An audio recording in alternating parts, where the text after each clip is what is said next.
आज की यह पावन रात्रि महाशिवरात्रि हमें याद दिलाती है उस पावन क्षण की जब भगवान शिव ने विष पीकर धरती को बचाया। आइए आज इस पावन कथा को मंच पर सजीव करें।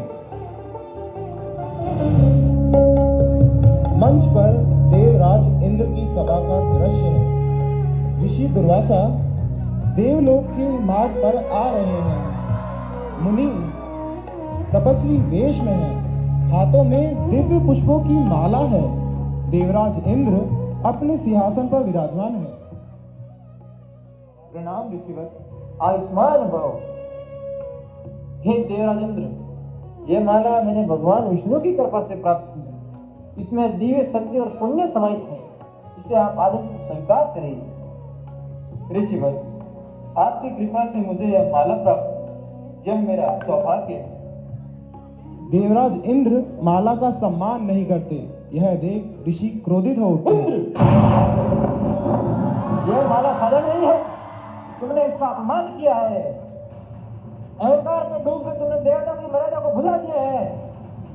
महाराज, मेरा ऐसा कोई अपमान करने का भाव नहीं था, यह तो अनजाने में हो गया।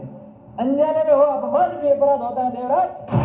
तुम अपने ऐश्वर्य और पद के घमंड में चूर हो गए हो। मैं तुम्हें साथ देता हूँ, आज से तुम्हारा वैभव, तेज और शक्ति क्षीण हो जाए। देवता का बल नष्ट होगा और असुर शक्तिशाली बनेंगे। मुझे क्षमा करें, मेरा अपराध अज्ञातवश हुआ है। अब पश्चाताप का समय नहीं है इंद्र।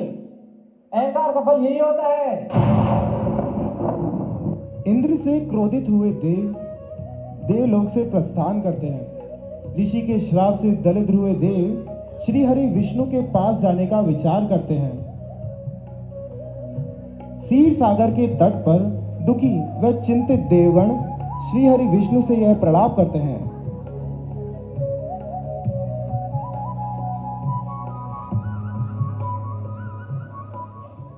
हे जगत पालक भगवान विष्णु, मेरी रक्षा कीजिए। दुर्वासा ऋषि के श्राप से देवताओं का तेज नष्ट हो गया है। असुर हम पर विजय पा रहे हैं। हमारा बल क्षीण हो गया है। देवराज इंद्र, ये सब तुम्हारे अहंकार का परिणाम है, किंतु चिंता मत करो, हर समस्या का समाधान संभव है। प्रभु, अब हम क्या करें? देवता दुर्बल हैं और अमृत का अमृत भी हमारे पास नहीं है। इंद्र, देवताओं को पुनः शक्तिशाली बनाने का एक ही उपाय समुद्र मंथन। समुद्र मंथन? प्रभु, यह कार्य कैसे संभव होगा?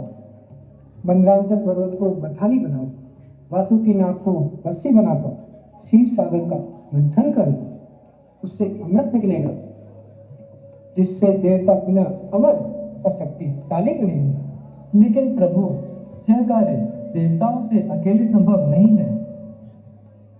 तुम असुरों से संधि करो, उन्हें अमृत का लालच दो और साथ मिलकर समुद्र मंथन करो। अंत में अमृत देवताओं को ही प्राप्त हो। श्री हरि विष्णु की सलाह मान देव असुरों से संधि करते हैं और समुद्र मंथन का आरंभ होता है।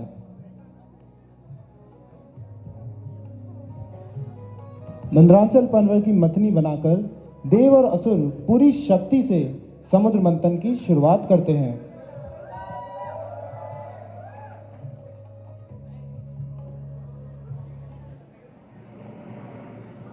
जोर से खींचो देवों, अमृत हमें चाहिए। शक्ति से असुरो, ये देवताओं की बस की बात नहीं। अमृत हम ही लेंगे। खींचो, पियो। संधि का कारण भले ही अमृत की आशा हो, परंतु मंथन से पहली वस्तु कोई अमृत नहीं बल्कि हलाहल विष निकलता है। अरे देखो, ये अमृत तो नहीं, ये अमृत तो नहीं लग रहा। अरे ये तो हलाहल विष है। भागो, बचाओ।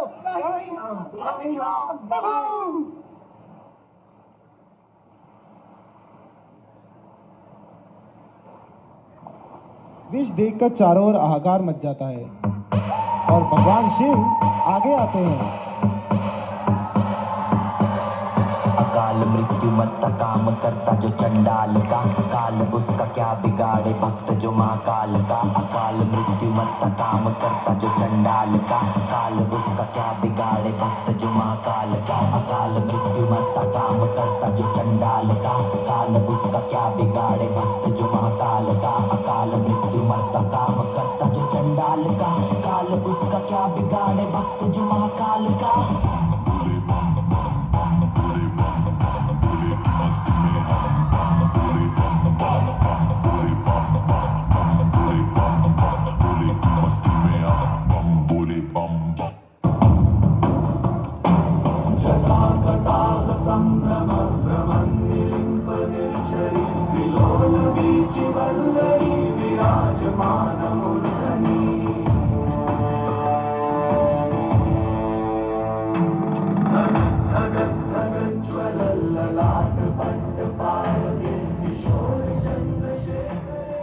स्वामी, यह विष अत्यंत भयानक है।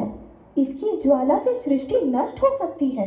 आप इसे ग्रहण करने का विचार क्यों कर रहे हैं?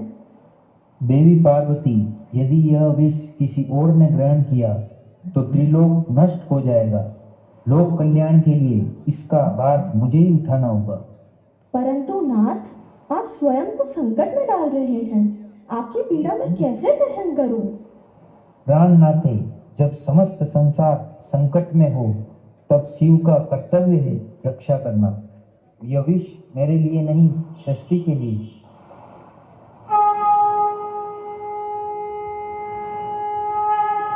भगवान शिव विष पीते हैं। माँ पार्वती उनका गला पकड़ लेती है। विष के कारण उनका कंठ नीला पड़ जाता है और तब से ही महादेव को नीलकंठ महादेव के नाम से बुलाया जाता है। हर हर हर हर। विष के बाद एक एक करके मूल्यवान वस्तुएं मंथन से प्रकट होती है। दूसरे स्थान पर कामधेनु, तीसरे पर उच्च शवे घोड़ा, चौथे पर ऐरावत हाथी, पांचवें पर कौस्तुभ मणि, छठे पर कल्प वृक्ष और सातवें पर कोई रत्न नहीं बल्कि 2 अप्सराएं प्रकट होती है। अप्सरा उर्वशी वह अप्सरा रंभा।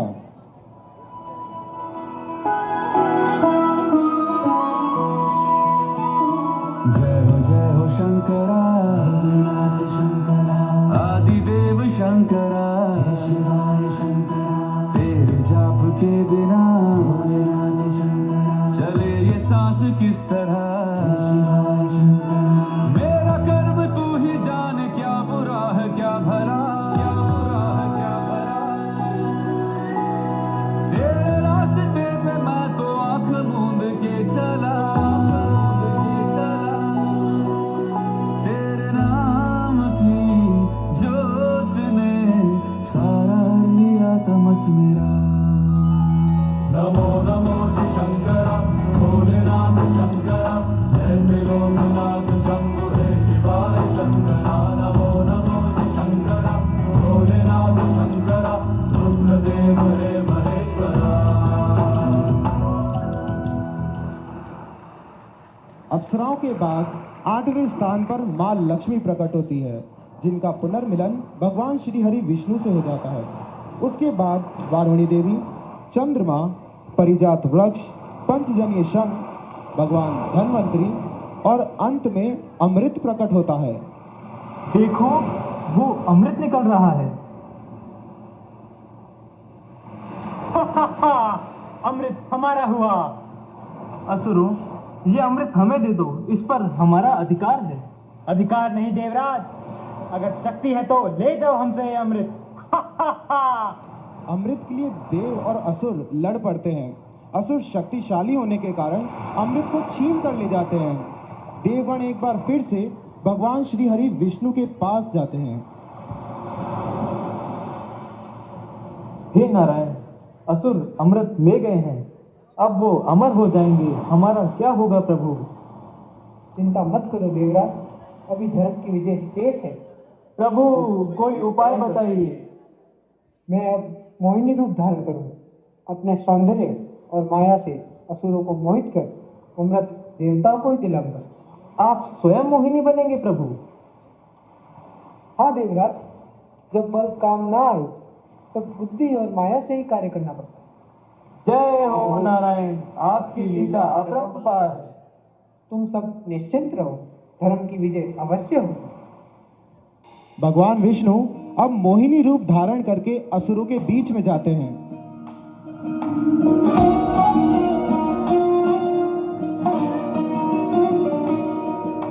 नमामि नमामि ईश्वरनाट्य पूजितम्।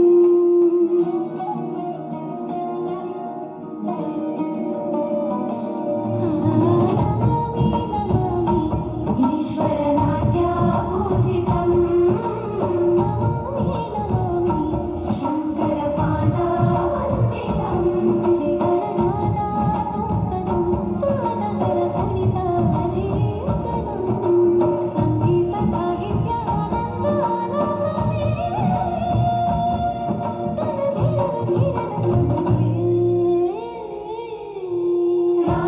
रागाताळानाट्यं नटराजा सुन्दरम्। नानावेदकाव्यं नटराजा सुन्दरम्। रागाताळानाट्यं नटराजा सुन्दरम्। नानावेदकाव्यं नटराजा। हे वीरसुरों, यह अमृत बांटने का अधिकार मुझे दीजिए। मैं न्यायपूर्वक सबको समान भाग दूंगी। हे देवी, आपका सौंदर्य अनुपम है, आप ही अमृत बांटें। पर शर्त यह है कि सब मेरी आज्ञा मानेंगे और पंक्ति में बैठेंगे। हमें स्वीकार है देवी। भगवान विष्णु मोहिनी रूप में देवताओं को अमृत पिला देते हैं।